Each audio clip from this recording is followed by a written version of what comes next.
Good morning friends. आज मैं आप लोगों को जैविक खेती के बारे में बताने जा रहा हूँ। ऑर्गेनिक फार्मिंग क्या होती है। तो जैसा कि आप लोग जानते हैं, ऑर्गेनिक फार्मिंग या जैविक खेती की आवश्यकता क्यों पड़ी हमें। और आप लोग जानते हैं कि पहले भूमि में जैविक खादों का प्रयोग होता था, जो हमारा traditional method of cultivation of crop था। उसके अंतर्गत गोबर की खाद या वर्मी कंपोस्ट तो केचुए ज़मीन में होते थे और केचुए किसान के मित्र जीवाणु कहलाते थे। और इस समय पे हमारी जो सॉइल है वो डाइंग सॉइल हो गई, हमारी सॉइल मर रही, क्योंकि उसमें एरेशन वगैरह का वायु का संचार वगैरह लैक हो रहा है। क्योंकि जानते हैं आप लोग, जो ये हानिकारक केमिकल फर्टिलाइज़र है, सिंथेटिक फर्टिलाइज़र, इनके द्वारा काफ़ी सॉइल स्ट्रक्चर, मृदा गठन और मृदा संरचना में परिवर्तन हो गया है। तो जो भूमि की जलधारण क्षमता है वो भी प्रभावित हो रही है। तो इन सब जो डिसमेरिट भूमि में पैदा हो गई या प्रदूषण पैदा हो गया, इस कारण हमें जैविक खेती की आवश्यकता पड़ी। और ये रिसाइकलिंग होता है कि कुछ क्षणों के बाद उसमें डिप्रिसिएशन आता है किसी चीज़ की टेक्नोलॉजी में, तो दूसरी टेक्नोलॉजी का आविष्कार हमें मजबूरन करना पड़ता है। तो हमारी जैविक खेती जो है आवश्यकता हो गई है। तो जैविक खेती की वह विधि है जिसमें हम रासायनिक उर्वरकों एवं कीटनाशकों का बिना या कम प्रयोग से फसलों का उत्पादन करते हैं। ये जो सिस्टम है ये जैविक खेती कहलाती है।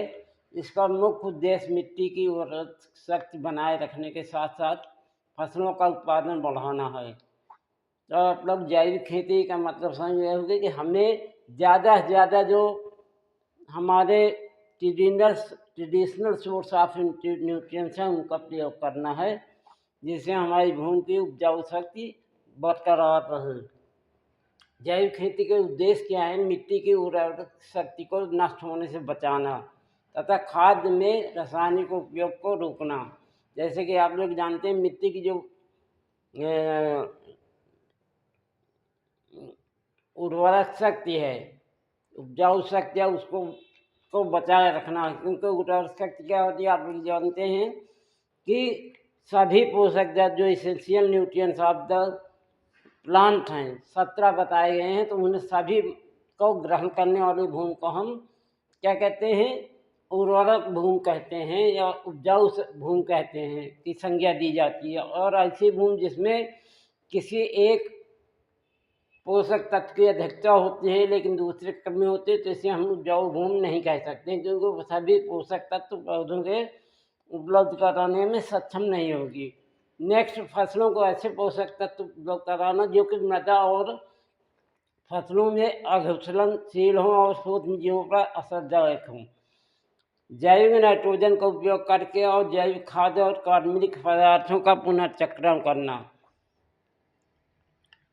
जो जैसे आप लोग जानते हैं कि सॉइल में नाइट्रोजन फिक्सिंग बैक्टीरिया होते हैं, नाइट्रोजन को फिक्स करने वाले FPSB होते हैं, फास्फोरस को घुलनशील बनाने वाले जीवाणु पाए जाते हैं। तो उनको हमें भूमि में ज़्यादा से ज़्यादा समावेश करना है। वो कैसे करना है? जैसे एजोटोबैक्टर है, FPSB है, इन सबको अगर हम यूज करेंगे तो निश्चित रूप से जैविक नाइट्रोजन की मात्रा बढ़ेगी।